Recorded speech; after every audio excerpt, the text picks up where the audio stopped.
ओम श्री गणेशाय नमः। जय श्रीमन नारायण, जय आदिशक्ति माता। दोस्तों, आपका दिन शुभ और मंगलमय हो। दोस्तों, आप श्रवण कर रहे हैं रोज कुरुक्षेत्र के युद्ध स्थल में सैन्य निरीक्षण। तो दोस्तों, आप संजय उपवाच और अर्जुन उपवाच सुन रहे हैं। अब हम सुनाने जा रहे हैं संजय उपवाच। इसके बाद हम सुनाएंगे आपको अर्जुन उपवाच। दोस्तों, आइए कथा को श्रवण करते हैं। धार्मिक पुराणों में माना गया है कि जिस घर में नियमित रूप से गीता का पाठ पढ़ा या सुना जाता है, वहाँ हमेशा सुख समृद्धि बनी रहती है। इसके नियमित पाठ से व्यक्ति को मानसिक शांति का अनुभव होता है। साथ ही जीवन में कई परेशानियों से भी छुटकारा मिल जाता है। इसके साथ ही व्यक्ति के जीवन से सभी प्रकार की नकारात्मक ऊर्जा दूर होने लगती हैं। तत्रापश्य स्थितान् नरपार्थाः पितृनाथा पितामहान् आचार्यान् मातुला भ्रान्तान् पौत्रान् सखी श्रिथा स्वसुरान् हृदयश्रयो भयोरपि।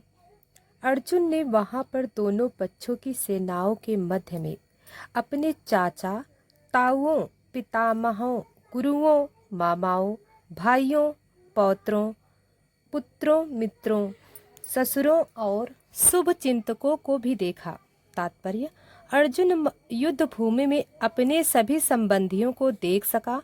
वह अपने पिता के समकालीन भूरिश्रवा जैसे व्यक्तियों, भीष्म तथा सोमदत्त जैसे पितामहों, द्रोणाचार्य तथा कृपाचार्य जैसे गुरुओं, शल्य तथा शकुनी जैसे मामाओं, दुर्योधन जैसे भाइयों, लक्ष्मण जैसे पुत्रों, अश्वत्थामा जैसे मित्रों एवं कृतवर्मा जैसे शुभ चिंतक को देख सका।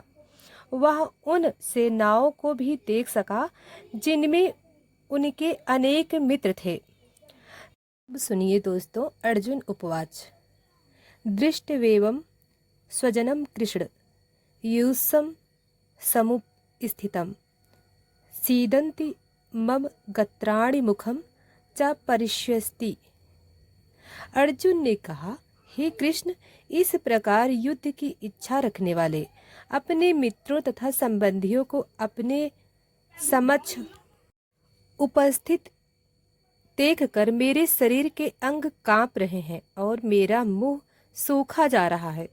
तात्पर्य: अर्थात भक्त से युक्त मनुष्य वे में से सारे सद्गुण रहते हैं जो तस् पुरुषों या देवताओं में पाए जाते हैं, जबकि अभक्त अपनी शिक्षा तथा संस्कृति के द्वारा भौतिक योग्यताओं में चाहे कितना भी उन्नत क्यों न हो, इन ऐश्वर्य गुणों से विहीन होता है।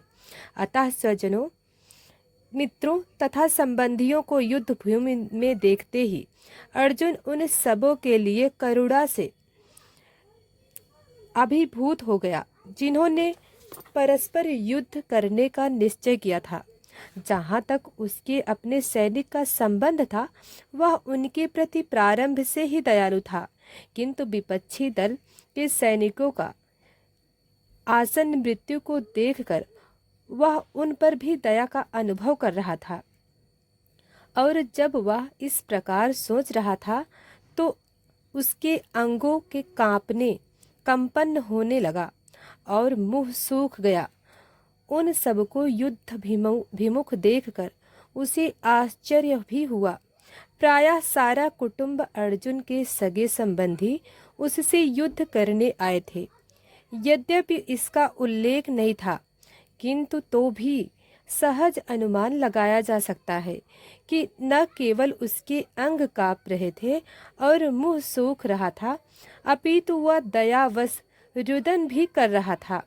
अर्जुन में ऐसे लक्षण किसी दुर्बलता के कारण नहीं, अपितु हृदय की कोमलता के कारण थे, जो भगवान के शुद्ध भक्त का लक्षण है। अतः कहा गया है, जो भगवान के प्रति अविचल भक्ति रखता है उसमें देवताओं के सद्गुण पाए जाते हैं, किंतु जो भगवत भक्ति नहीं है उसके पास भौतिक योग्यताएं ही रहती हैं जिनका कोई मूल्य नहीं होता। इसका कारण यह है कि वह मानसिक धरातल पर मंडराता रहता है और ज्वलंत माया के द्वारा अवश्य ही आकृष्ट होता है। वेप ध्रुवस्व शरीरे में रोम हर्षस्व जायते, गांडीवम सहस्रशते हस्त्वात् तो कैंचेव परिधाहते। मेरा सारा शरीर कांप रहा है, मेरे रंगोटे खड़े हो रहे हैं, मेरा गांडीव धनुष मेरे हाथ से सरक रहा है और मेरी त्वचा जल रही है। तात्पर्य, शरीर में दो प्रकार का कंपन होता है और रंगोटे भी दो प्रकार के खड़े होते हैं। ऐसा या तो आध्यात्मिक परमानंद के समय या भौतिक परिस्थितियों के अत्यधिक भय उत्पन्न होने पर होता है। दिव्य साक्षात्कार में कोई भय नहीं होता। इस अवस्था में अर्जुन के जो लक्षण हैं वे भौतिक भय अर्थात जीवन की हानि के कारण हैं। अन्य लक्षणों से भी अस्पष्ट है।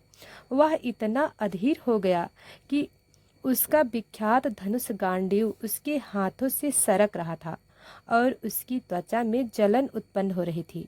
ये सब लक्षण देहात्मा बुद्धि से जन्य है।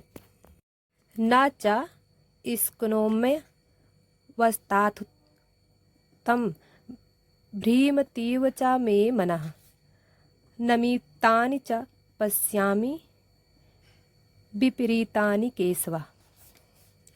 तात्पर्य, अपने अधैर्य के कारण अर्जुन युद्ध भूमि में खड़ा रहने में असमर्थ था और अपने मन की इस दुर्बलता के कारण उसे आत्म विस्मृत हो रही थी। भौतिक वस्तुओं की प्रीति आध्यात्मिक आसक्ति के कारण मनुष्य ऐसी मोहमयी स्थिति में पड़ जाता है। भयम द्वितीया भिनिवेशतः स्यात्। ऐसा भय तथा मानसिक असंतुष्ट उन व्यक्तियों में उत्पन्न होता है जो भौतिक परिस्थितियों से ग्रस्त होते हैं। अर्जुन को युद्ध भूमि में केवल दुखदायी पराजय का प्रतीति हो रही है। वह शत्रु पर विजय पाकर भी सुखी नहीं होगा। निमित्तानि विपरीतानि शब्द महत्वपूर्ण है। जब मनुष्य को अपनी आशाओं में केवल निराशा दिखती है तो वह सोचता है, मैं यहाँ क्यों हूँ। प्रत्येक प्राणी अपने में तथा अपने स्वार्थ में रुचि रखता है, किसी भी परमात्मा में रुचि नहीं होती। कृष्ण की इच्छा से अर्जुन अपने स्वार्थ के प्रति अज्ञान दिख रहा है। मनुष्य की वास्तविक स्वार्थ तो विष्णु या कृष्ण में निहित है।